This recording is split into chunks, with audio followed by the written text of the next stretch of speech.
Hello everyone, जय भीम, नमो बुद्धाय। स्वागत आप सभी का ट्रूथ लिटरेचर में।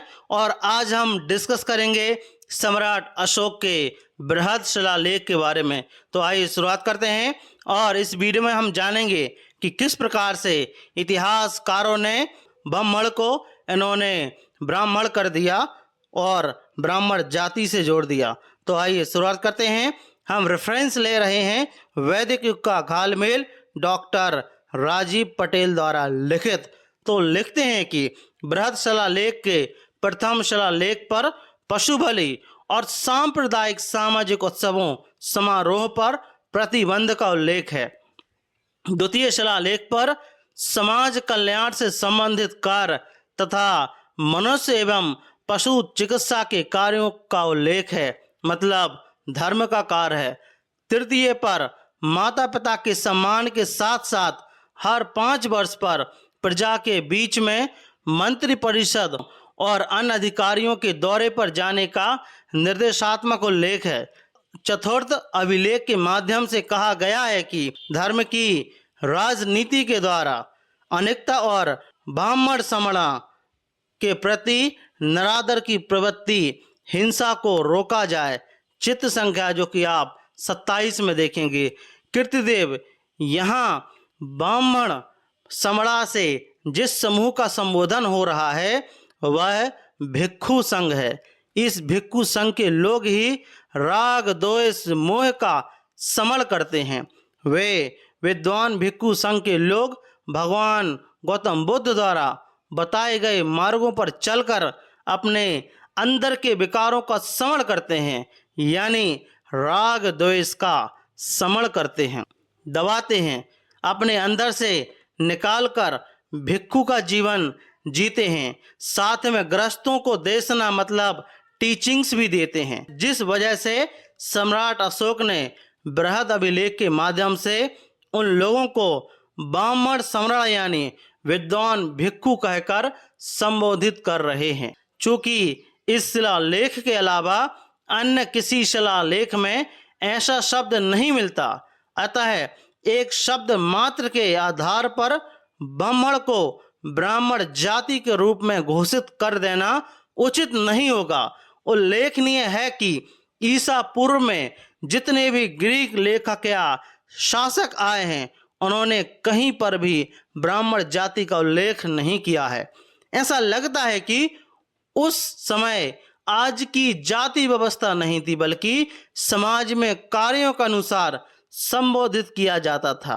आखिर पूर्व में प्रचलित शब्दों को आज की अपनी मनोकूलता अनुसार शब्दों से जोड़कर समाज में इतना भ्रम क्यों फैलाया जा रहा है? वस्तुतः यह ब्राह्मण और समणा को जिसको सम्राट अशोक ने संबोधित किया, वह ब्राह्मण का संबोधन आज के विद्वान शब्द से होता है मेगस्थनीज के अनुसार।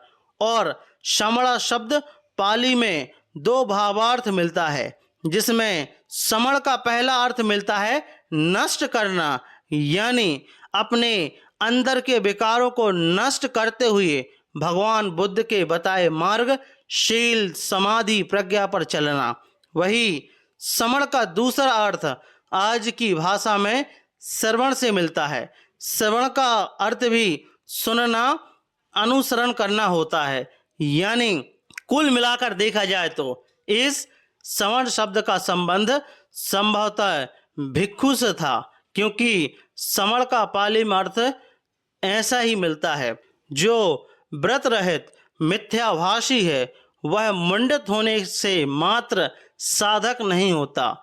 इच्छा लाभ से भरा हुआ पुरुष क्या समण बनेगा? तो यहाँ पर समण का अर्थ यहाँ पर साधक हुआ है। ऐसे ही लिखते हैं एक जगह और, किंतु छोटे छोटे पापों का सर्वथा नष्ट होने वाला पापों को शमन करने के कारण ही समण भिक्षु कहा जाता है। तो यहाँ पर इसका अर्थ नष्ट होने के सेंस में भी हुआ है। नोट, आज भी कुछ जगह पर पूर्व का समण मतलब नष्ट शब्द का प्रयोग होता है, जैसे कि अग्निशामक यंत्र, जो कि अग्निशामक यंत्र होता है जिससे आग बुझाई जाती है। अग्निशमन विभाग अग्नि शमन गाड़ी अन्न। बामण शब्द से आज के तथाकथित लेखकों द्वारा शब्दों की जो जुगलबंदी की गई है वह निश्चित ही कपोल कल्पित मान्यता है। उस बामण शब्द पर मैं कह सकता हूं, मतलब यहाँ पर राजीव पटेल जी बोल रहे हैं कि मैं कह सकता हूं कि उससे आज वाली जाति सूचक का नाम ब्राह्मण कतई नहीं बन सकता, क्योंकि इस ब्राह्मण जाति को बनने से पहले उस समय के रहे सभी सम्राटों को भी अपने अपने जाति और वर्ण सूचक संबोधन वाली शब्दों में बांधते हुए दिखाना या दिखना होगा। उस समय के सभी सम्राटों का लिखित अभिलेख आज प्राप्त है, जिसमें सभी सम्राटों ने अपने अपने कुल वंश का नाम लिखित साक्ष्य के रूप में लिखकर छोड़ दिया है।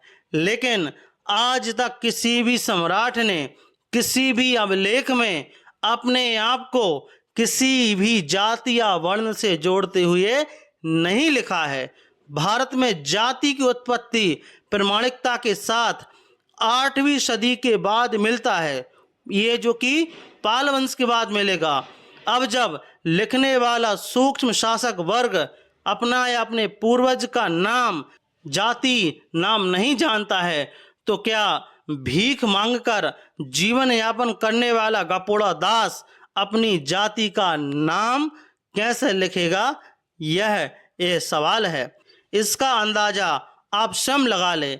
ऐसे सजाति उत्पत्ति का भ्रम जालस पुस्तक को देख सकते हैं जो सम्यक प्रकाशन से प्रकाशित है। ब्राह्मण शब्द में सबसे प्रमुख बात यह है कि आज जिस प्रकार से नागरी लिपि द्वारा शब्द बनने वाले शब्द के प्रारंभ से लेकर बीच या अंत तक में व्यंजन में रा का संयुक्त प्रयोग होता है, उस प्रकार के पूर्वकालीन पाली प्राकृत भाषा में बनने वाले किसी भी शब्द के प्रारंभ से शुरू होते हुए बीच और अंत तक व्यंजन में रा का संयुक्त प्रयोग नहीं होता। उस समय बहुत आवश्यक होने पर बीच या अंत वाले व्यंजन के साथ एक सामान्य रूप से उसी व्यंजन का संयुक्त उपयोग होता था, लेकिन प्रथम व्यंजन के साथ किसी भी परिस्थिति में रा या किसी भी व्यंजन का संयुक्त प्रयोग कतई नहीं होता था।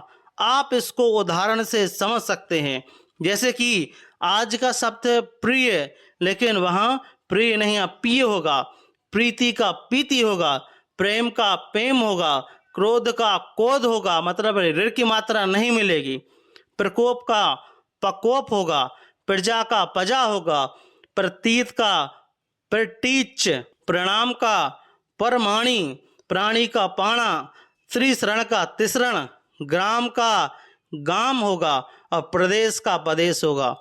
बीच का संयुक्त शब्द जैसे कि पराक्रम को पराक्रम, निर्वाण को निब्बाण, निर्मित को निमित और दर्शन को दर्शनम होगा।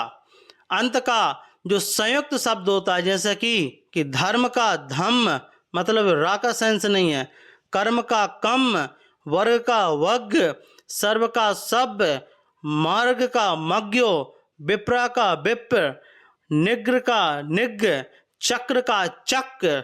तो जो धम्म चक्र है वो चक्र नहीं, वो चक है।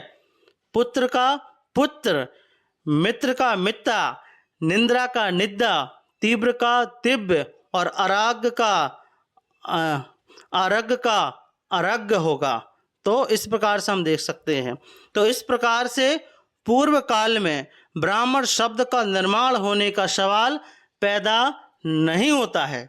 यह तो तथाकथित लेखक द्वारा अपनी कपोल कल्पित विशेषण द्वारा लोगों को गुमराह करना मात्र है।